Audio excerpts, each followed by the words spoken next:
हाँ तो बच्चों, हम लोग ऑप्टिक्स के दूसरे एपिसोड में देख रहे हैं रिफ्लेक्शन का डेफिनेशन, परावर्तन की परिभाषा। परावर्तन क्या है? कोई भौतिक राशि जैसे ध्वनि, प्रकाश अगर किसी माध्यम में जा रहे हैं और आगे कोई रुकावट, कोई बाधा मिलता है और ये पुनः उसी वेग से वापस लौटते हैं तो इसको परावर्तन कहा जा सकता है। जैसे एक गेंद लेते हैं, गेंद को फेंक रहे हैं तो गेंद माध्यम हवा में जा रहा है और जैसे ही उसे अवरोध मिला वो उससे टकरा कर फिर उसी स्पीड से बैक हो गया, तो इसको रिफ्लेक्शन कहते हैं। आप कहीं निर्जन स्थान पर खड़े होते हैं और खड़े होकर जोर से चिल्लाते हैं, कुछ समय बाद आपको अपनी ही ध्वनि सुनाई देती है, तो उसे ध्वनि का परावर्तन कह सकते हैं। क्योंकि ध्वनि जिस माध्यम में वायु में जा रही थी, आगे कोई मकान मिला या घना जंगल मिला, आगे जाने का चांस उसका कम हुआ तो वहां से वो परावर्तित होकर लौटती है। ठीक उसी प्रकार से प्रकाश भी अगर किसी माध्यम में चल रहा है और कोई अपारदर्शी वस्तु उसके मार्ग में आता है या पारदर्शी वस्तु या कम पारदर्शी वस्तु अगर उसके मार्ग में आता है तो उसका कुछ या अधिक भाग उसी वेग से उसी माध्यम में लौटता है, इसको परावर्तन कहा जा सकता है। तो इसके लिए, परावर्तन के लिए हम लोग देखेंगे एक रिफ्लेक्टिंग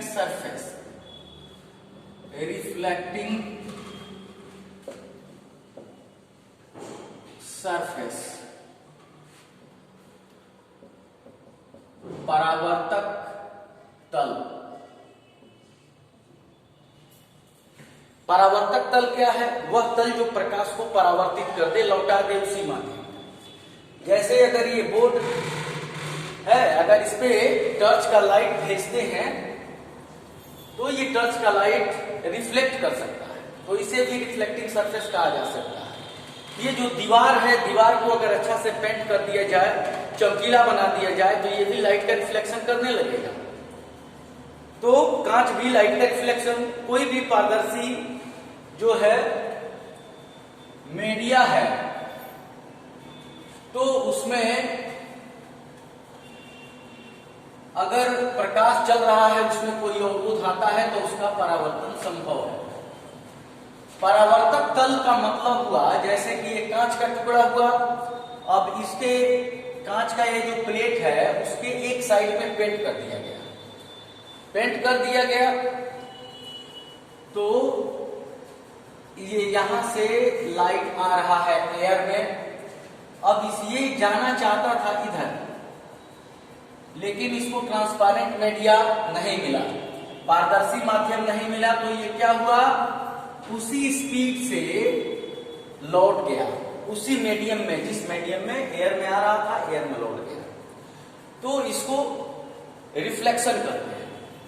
रिफ्रैक्टिंग सरफेस की जो हम लोग बात कर रहे हैं, रिफ्रैक्टिंग सरफेस का मतलब कि वह तल जो प्रकाश का परावर्तन करे, आंशिक या पूर्णतः, the surface which reflects to light partially or fully, called reflecting surface।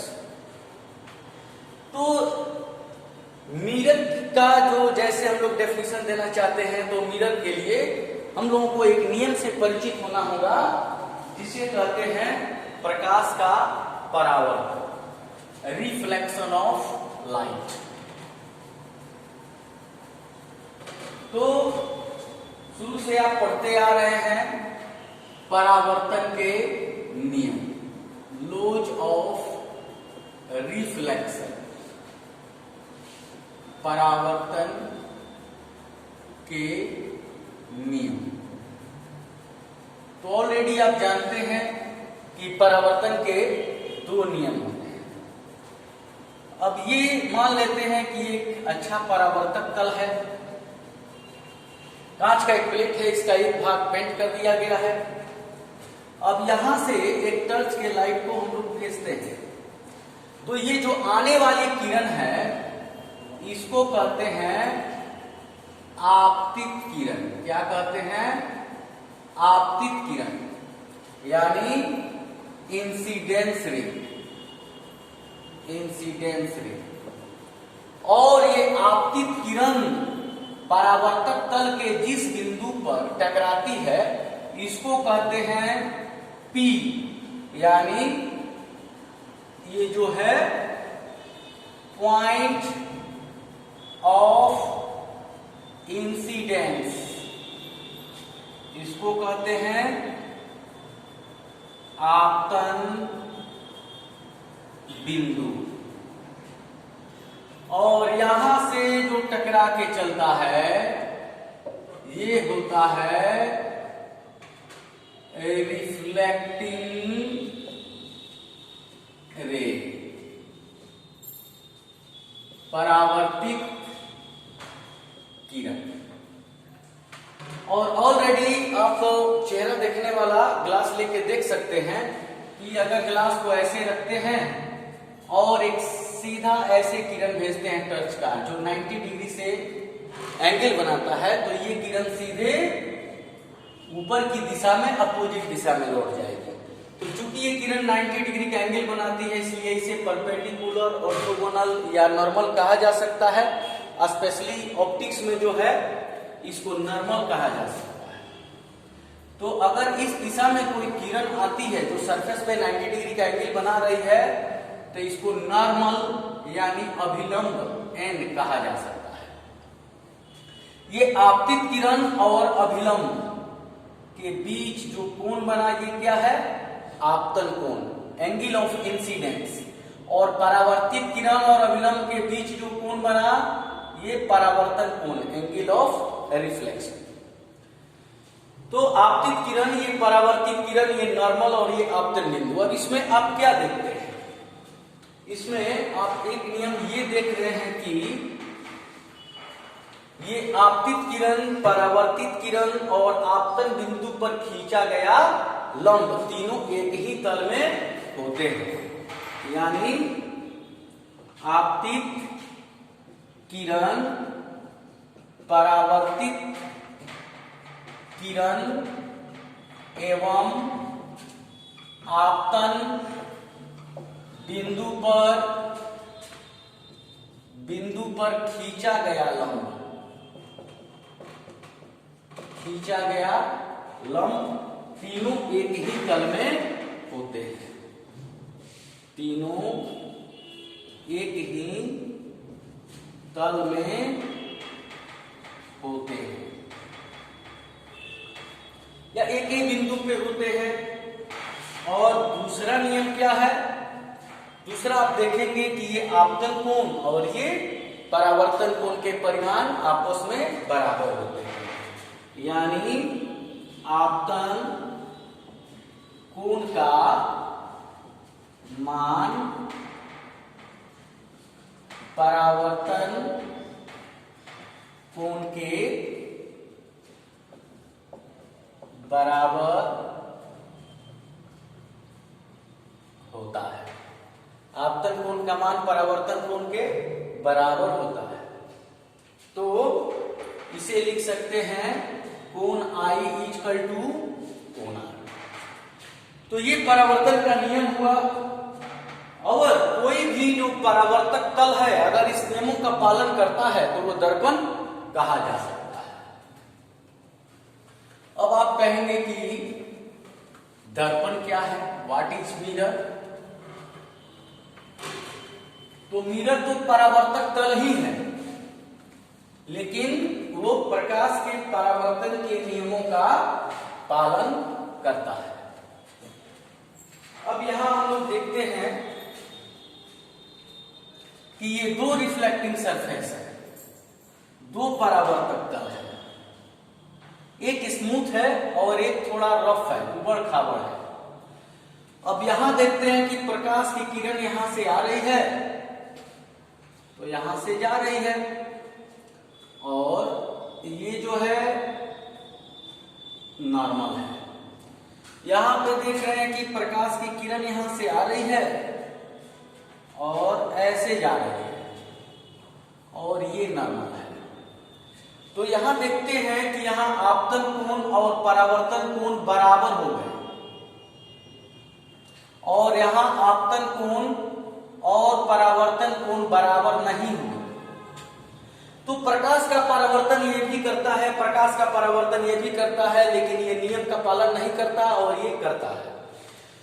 तो ये जो है परावर्तक तल भी है और प्लस इसे दर्पण भी कहा जा सकता है, जबकि ये परावर्तक तल है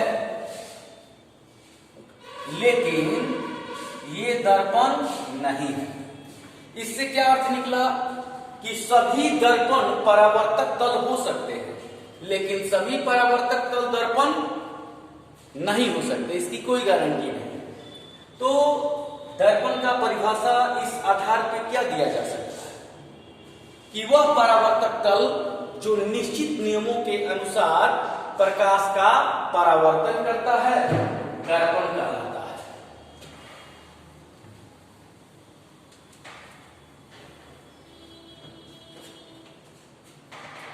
तो दर्पण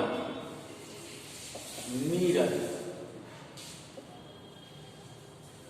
क्या लिख सकते हैं, वह परावर्तक तल जो निश्चित मतलब वही परावर्तन के नियम जो निश्चित नियमों के अनुसार प्रकाश का परावर्तन करता है, प्रकाश का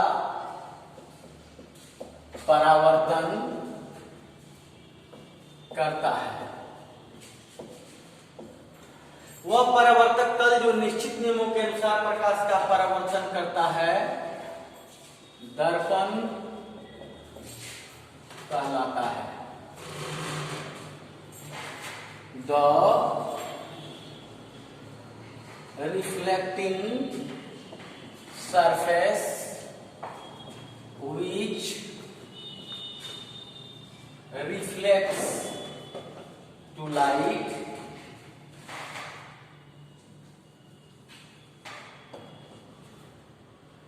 according to certain या particular laws of reflection called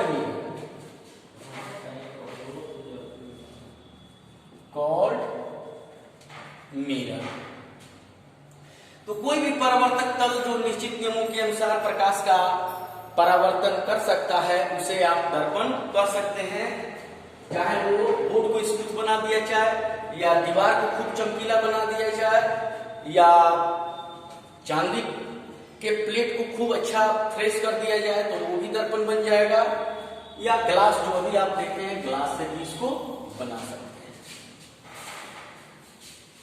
तो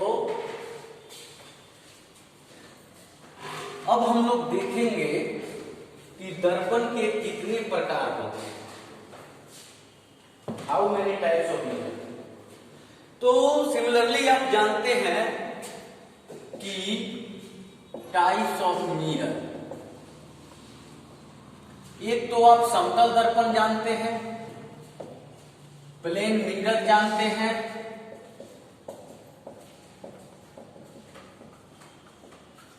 और दूसरे को आप गोलीय दर्पण स्फेरिकल मिरर नाम दे सकते हैं, और इसको दो पार्ट्स में बांट सकते हैं। एक को बांट सकते हैं अवतल दर्पण, अवतल दर्पण यानी कॉनकेव मिरर। आप क्या कहेंगे कि वह दर्पण जिसका परावर्तक तल धंसा हुआ, और एक होता है कॉन्वेक्स मिरर जिसे कहते हैं उत्तल दर्पण। तो आप इसका डेफिनेशन क्या देंगे कि वह दर्पण जिसका परावर्तक तल उभरा हुआ।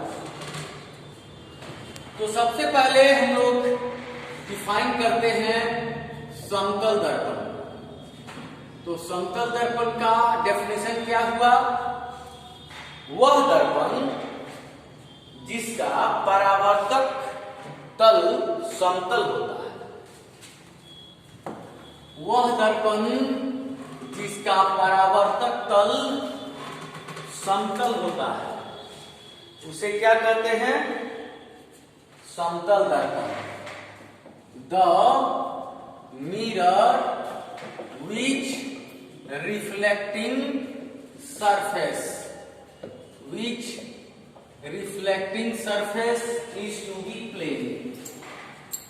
is to be plane, ये समतल दर्पण कहलाएगा। और यहां पे इसे ऐसे दिखाया जा सकता है। ये नीचे वाला पार्ट कलर किया गया है और ऊपर वाला पार्ट रिफ्लेक्टिंग कर रहा है। अब जो है हम लोग उत्तल दर्पण के बारे में या अवतल दर्पण के बारे में समझने का प्रयास करेंगे। अब जैसे देखते हैं कि अवतल दर्पण,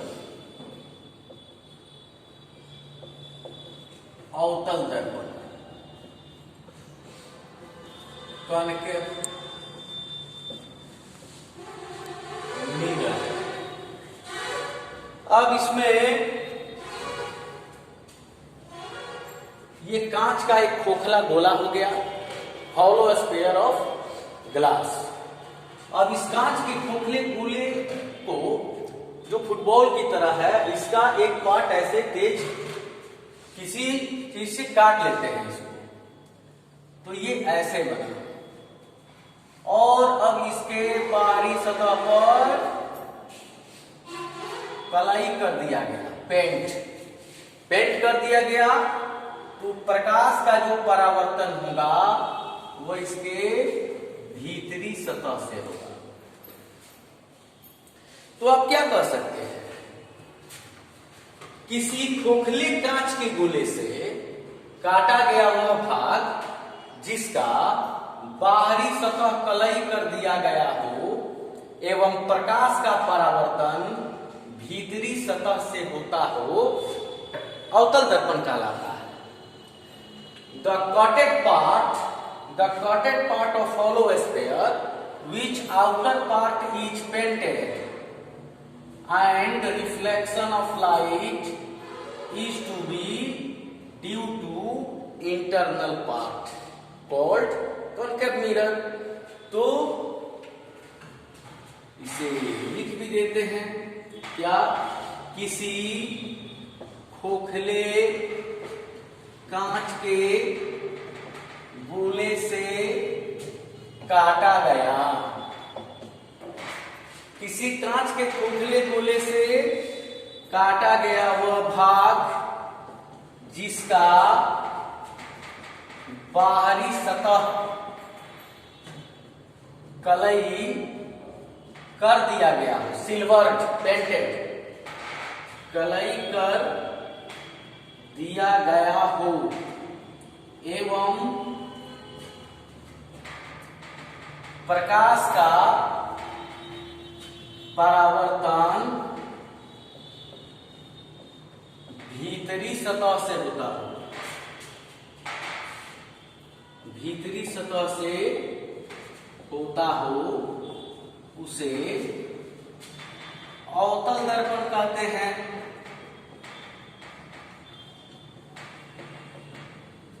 ठीक है।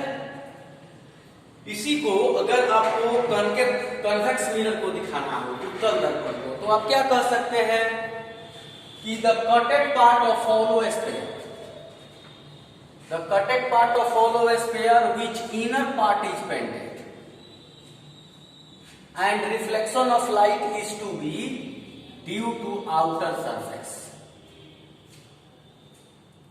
किसी कांच के खोखले गोले से काटा गया वह भाग जिसका भीतरी सतह कलई कर दिया गया हो एवं प्रकाश का परावर्तन बाहरी सतह से होता हो, तो उसे उत्तल दर्पण कहते हैं। तो ये हुआ हम लोग के दर्पण का डेफिनेशन। अब हम लोग अगले एपिसोड में देखेंगे दर्पण के अंग, पार्ट्स ऑफ मिरर। छोटा छोटा वीडियो बन रहा है ताकि आप सुविधा के अनुसार देख सकें। और ठीक है।